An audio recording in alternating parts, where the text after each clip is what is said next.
Bazen en kesitlerin üzerinde çizim yapıyoruz ve bu çizimleri koridor oluşturup bu yüzeyleri oluşturmaya çalışıyoruz. Ama yüzeyler çok basitse bunları yüzeyi eklentiyle çevirebiliriz. Mesela bu yolun kenarında bir tane U kanalı olsun. Bunları farklı renkte iki polilen olarak üst ve alt olarak oluşturduk. Her farklı tabaka veya farklı renge sahip polilen'den bir yüzey oluşturulacak. Buradaki duvar tipini de kesitlere yapıştıralım. Şuraya eklensin. Şimdi bu kadarlık yaptığımızı test edelim. Eklentiyi çalıştırıyoruz. Kesit editörü en kesitlerden yüzey oluştur.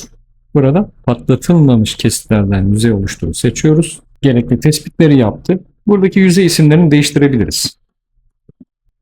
Yüzeyi oluştur butonuna basınca da bu yüzeyleri oluşturacaktır. Object Weaver'dan görüntüleyelim.